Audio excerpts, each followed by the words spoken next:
Assalamualaikum. Hai semua, apa khabar? Saya Syamira Nazir dan anda sedang menyaksikan Pentaksiran Bilik Darjah atau lebih dikenali sebagai PBD, di mana pada hari ini kita akan sama-sama membincangkan PBD dalam reka bentuk dan teknologi bagi peringkat sekolah rendah. Patutlah Mira ditemani dengan robot penjaga tanaman kerana kita nak membincangkan tentang reka bentuk dan teknologi rupanya. Tetapi sebelum itu, jom kita berkenalan dengan guru penyampaian untuk hari ini. Kita saksikan profil beliau.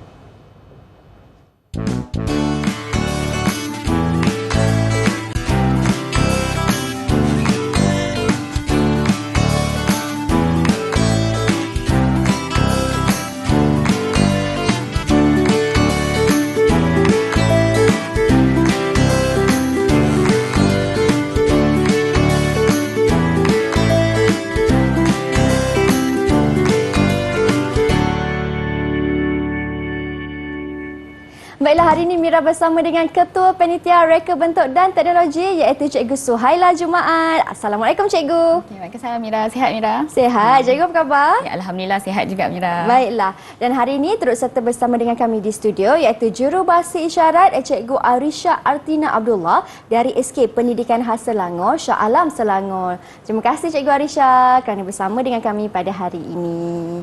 Baiklah Cikgu, kita nak membincangkan tentang PBD dalam reka bentuk dan teknologi untuk peringkat sekolah rendah. Jadi saya rasa Cikgu Suhaila dah bersedia. Ya. Okey, jom Cikgu kita teruskan perbincangan untuk hari ini. Okey, jom kita mula ya. Okey, bismillahirrahmanirrahim. Assalamualaikum warahmatullahi wabarakatuh. Okey, saya mulakan untuk pentaksiran bilik darjah. Okey, kita fokus kepada reka bentuk dan teknologi bagi sekolah rendah. Okey, sekolah rendah ni untuk pengetahuan semua, reka bentuk dan teknologi untuk sekolah rendah ialah bagi tahun 4, 5 dan 6 iaitu tahap 2 lah. Okey.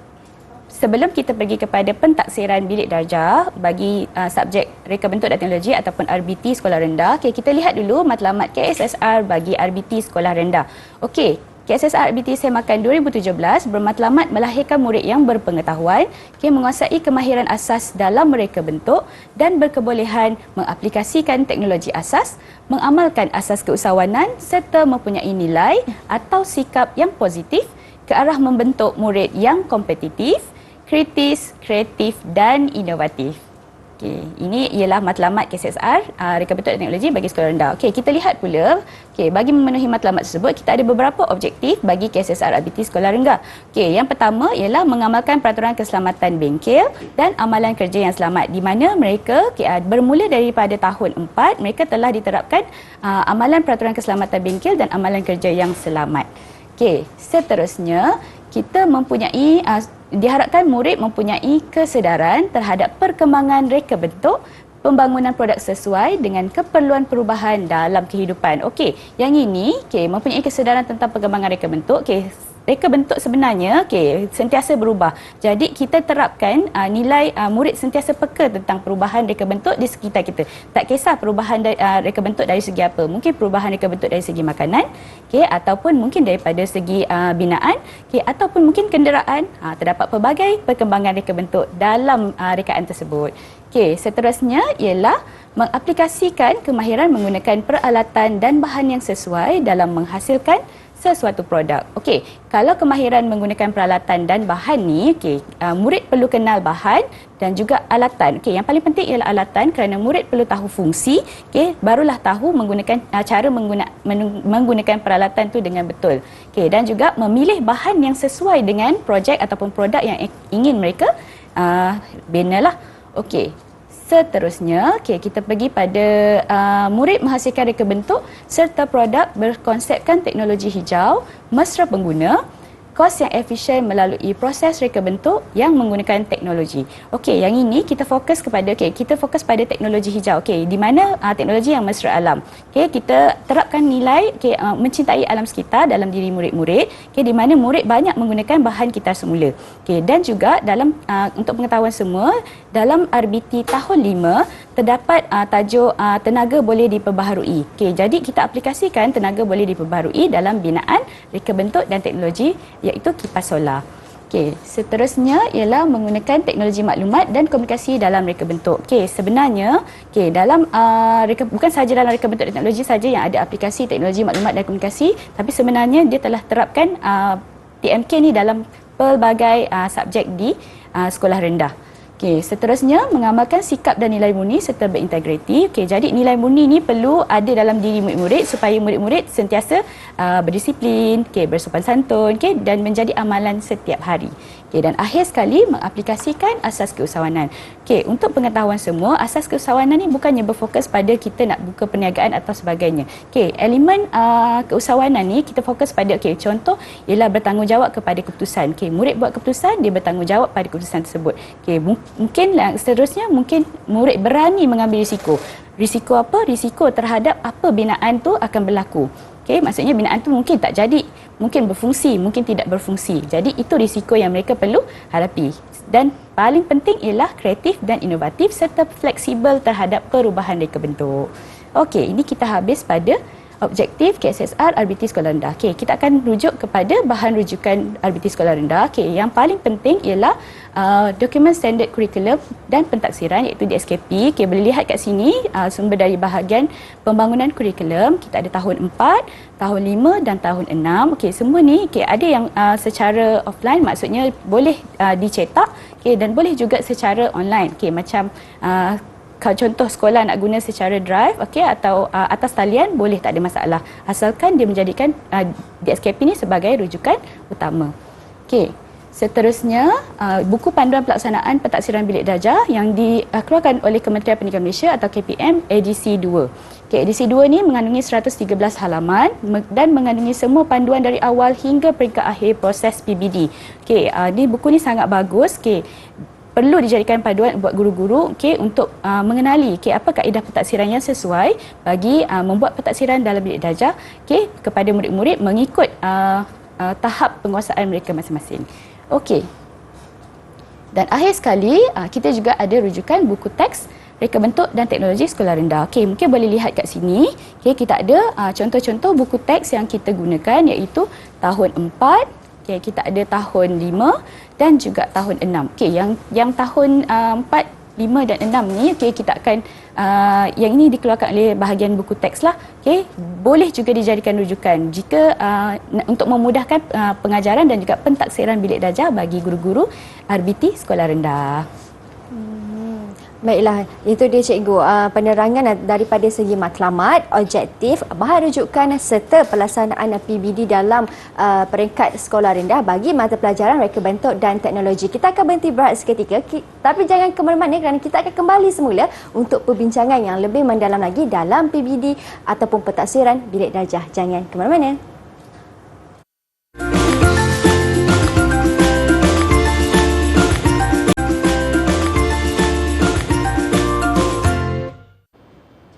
Baiklah, hari ini di dalam pentaksiran bilik darjah atau PBD, kita akan membincangkan PBD dalam reka bentuk dan teknologi bagi peringkat sekolah rendah. Dan di segmen kali ini, saya masih lagi bersama dengan Cikgu Suhaila Jumaat untuk membincangkan bagaimana PBD ini dilaksanakan. Silakan Cikgu.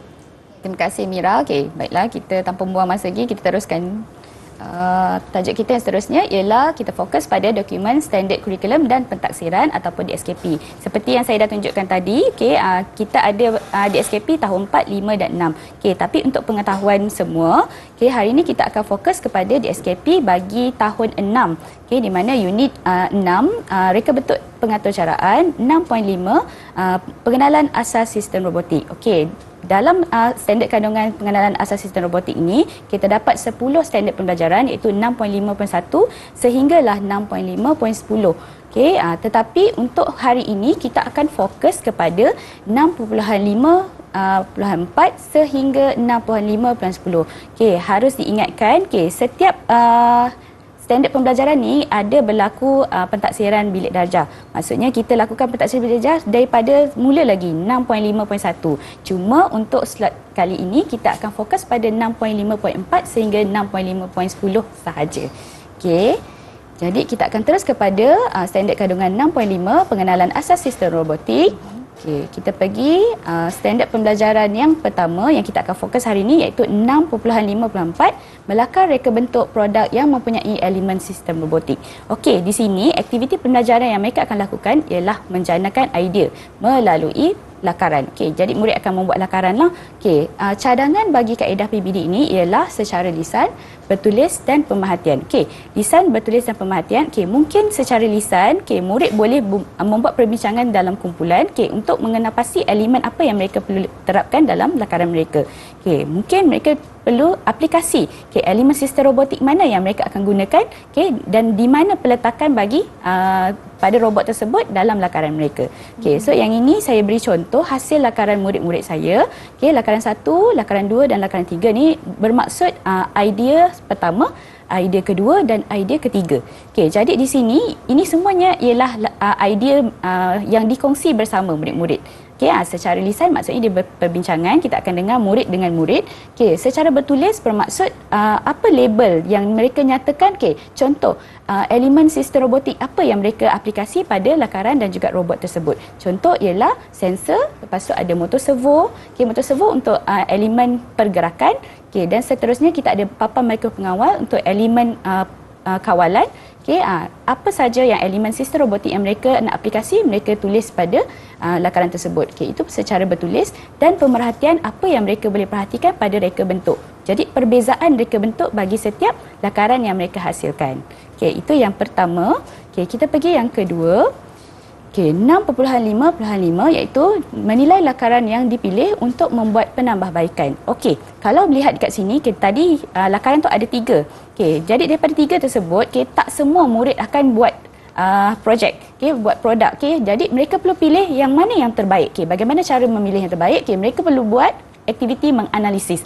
Macam mana nak hasilkan analisis tersebut? Boleh secara bertulis dan pemerhatian. Pemerhatian, mereka lihat lakaran mana yang terbaik. Mereka pilih. Selepas tu mereka akan tulis apa analisis dan tulis dalam bentuk jadual. Apa dia dari segi elemen reka bentuk dan juga elemen sistem robotik. Mereka akan banding dan beza. Seterusnya ialah 6.5. Kita pergi banding dan beza tadi yang saya cakap ialah lakaran idea dan juga lakaran pilihan. Asalnya ialah lakaran idea yang ni, dia pergi kepada lakaran pilihan, dia tambah ukuran dan juga label bagi elemen sistem robotik yang mereka gunakan. Seterusnya kita akan pergi pada 5.6 menghasilkan carta alih sebuah robot yang akan dibina. Proses seterusnya ialah mereka daripada buat lakaran robot, mereka akan buat carta alih. Maksudnya apa yang mereka nak bagi arahan pada robot tersebut. Cadangan kaedah PBD ialah bertulis. Aktiviti pembelajaran ialah perbincangan dan membina susunan. Susunan apa? Susunan bagi carta alih. Maksudnya di mana dia akan berbunyi, dia akan keluarkan cahaya, di mana dia akan berubah. Contoh kalau ada air dengan tak ada air, apa perbezaan arahan tersebut. Seperti kat sini struktur kawalan yang ada ni, struktur kawalan pilihan ya dan tidak. Kita akan pergi ke 6.5.7. yang ini contoh. Bila kita dah buat carta alih, kita akan hasilkan pula atur cara bagi carta alih tersebut. Yang ini contoh murid saya buat, atur cara menggunakan perisian MakeCode. Yang ini contoh hasilnya. Jadi aktiviti pembelajaran ialah membina susunan arahan berdasarkan carta alih yang mereka dah buat dan pemerhatian. Pemerhatian dilihat hasilnya. Hasilnya tu. Betul ataupun tidak susunan tersebut. Ini contohlah ya cikgu-cikgu. Mungkin cikgu-cikgu ada idea lain, silakan. Kita akan pergi kepada 6.5.8. Membina reka bentuk produk dan penyambungan perkakasan berdasarkan lakaran yang dibuat menggunakan peralatan yang sesuai. Contoh aktiviti pembelajaran, kita boleh buat projek berkumpulan dan kita juga boleh buat penerokaan. Boleh lihat kat sini, ini ialah gambar proses membina robot secara berkumpulan, menggunakan bahan kita semula dan juga proses menyambung perkakasan pada robot. Cadangan kaedah PBD ialah lisan di mana mereka berbincang. Selepas tu mereka memerhatikan apa yang perlu mereka tambah pada robot tersebut dan memerhatikan cara pemasangan perkakasan yang betul. Jadi untuk melihat cara pemasangan perkakasan, contoh bagi murid-murid bagaimana memasang perkakasan tersebut, kita ada video dekat sini. Mungkin kita boleh saksikan bersama-sama.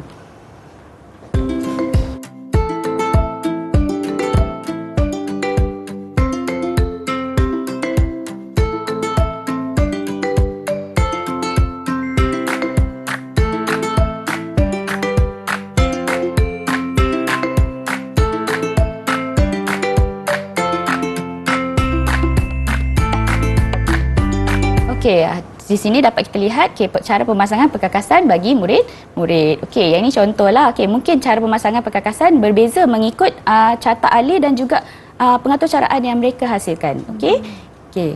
Seterusnya kita pergi pada 6.5.9. Okey, yang ini pula bagaimana mereka memindahkan atau cara, dan yang telah dihasilkan pada perkakasan dan menguji kefungsiannya. Okey, yang ini ialah video bagi murid, bagaimana mereka menguji hasil tersebut. Okey, jom kita saksikan.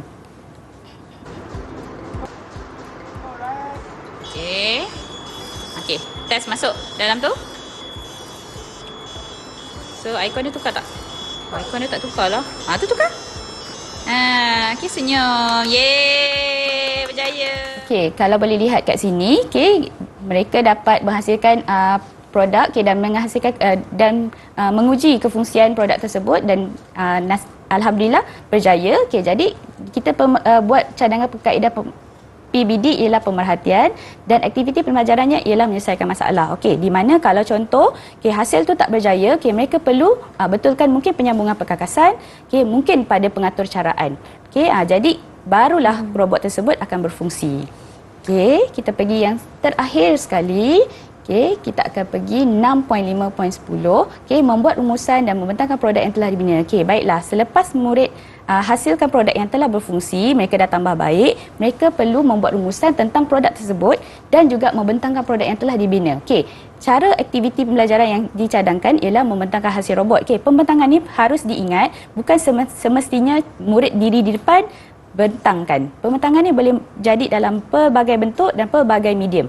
Mungkin yang ini kejap lagi kita akan saksikan video bagaimana mereka membentangkan hasil robot mereka. Mari kita saksikan.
dalam tu.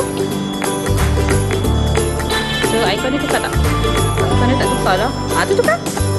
Okay, senyum. Yeay, berjaya.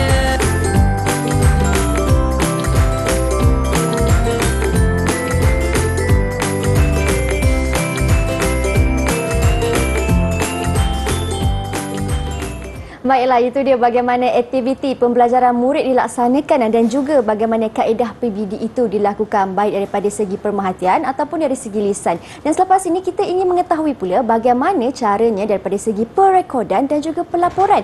Pastinya ibu bapa, murid-murid ataupun guru di rumah ingin mengetahui, tetapi kita akan berhenti berehat seketika. Kita akan kembali semula selepas ini. Jangan ke mana-mana.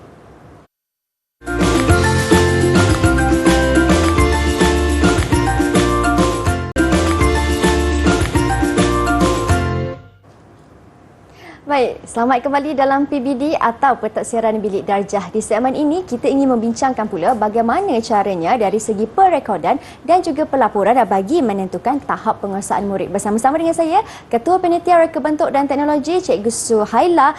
Cikgu Suhaila Jumaat. Silakan, Cikgu. Terima kasih, Mira. Okey. Sebelum kita pergi pada pentadsiran bilik darjah dan juga pelaporan dan juga perekodan, kita akan imbas semula apa sebenarnya kaedah pentadsiran bilik darjah yang guru-guru boleh gunakan dalam bilik darjah. Kita lihat yang di sini harus diingatkan sebenarnya ini ialah beberapa contoh instrumen dan juga cara-cara untuk kita laksanakan pentadsiran bilik darjah. Cara yang pertama, kaedah yang pertama ialah bertulis, yang kedua ialah pemerhatian dan ketiga ialah lisan. Di sini saya telah senaraikan beberapa contoh bagi kaedah bertulis. Cara bertulis mungkin kita boleh gunakan lembaran kerja, ataupun gunakan jadual seperti yang ditunjukkan dalam yang saya terangkan tadi, dalam standard pembelajaran 6.5.5, di mana murid menganalisis dan dia senaraikan elemen tersebut dalam bentuk jadual. Selain daripada itu, murid juga boleh kita juga boleh menilai murid dari segi peta iting. Penggunaan peta iting lah. Seterusnya ialah pemerhatian. Dalam reka bentuk dan teknologi bagi sekolah rendah, pemerhatian ni sangat banyak digunakan. Di mana kita boleh gunakan, cara-caranya boleh gunakan secara senarai semak. Nak lihat apa yang kita perhatikan. Pertama ialah senarai semak. Yang kedua ialah anekdot. Yang ketiga, rekod secara berterusan dan juga gambar aktiviti. Boleh dilihat tadi dalam slide sebelum ini, saya dah tunjukkan. Ada beberapa gambar aktiviti yang saya rekodkan sebagai bukti murid melakukan aktiviti tersebut. Dan akhir sekali ialah lisan. Lisan pun ada beberapa contoh di sini saya sediakan, iaitu soal jawab, perbincangan dan juga bercerita. Dan juga boleh tadi ialah pembentangan. Maksudnya murid secara lisan membentangkan hasil projek mereka. Ini contoh ya cikgu-cikgu. Seterusnya kita fokus pada tahap penguasaan mengikut standard kandungan 6.5. Boleh lihat kat sini tahap penguasaan 1 hingga 6. Yang pertama ialah mengenal pasti elemen sistem robotik. Tahap penguasaan yang kedua menerangkan elemen sistem robotik. Yang ketiga menghasilkan lakaran maklumat reka bentuk produk yang mempunyai elemen sistem robotik. Yang keempat menganalisis satu cara yang telah dibuat. Yang kelima membina reka bentuk produk berdasarkan lakaran yang dipilih. Dan yang keenam membina reka bentuk produk secara sistematik, kemas dan boleh dicontohi serta membuat persembahan secara kreatif dan bertanggungjawab. Kalau boleh lihat kat sini, bagi standard pembelajaran yang kita terangkan tadi ialah daripada 6.5.4, kita mula pada tahap penguasaan 3, menghasilkan lakaran bermaklumat reka bentuk produk yang mempunyai elemen sistem robotik. Jadi bila murid hasilkan lakaran tersebut, murid sebenarnya telah menguasai tahap penguasaan yang ketiga. Sehinggalah bila projek tersebut berfungsi dan dia telah bentangkan, dia akan dapat tahap penguasaan 6.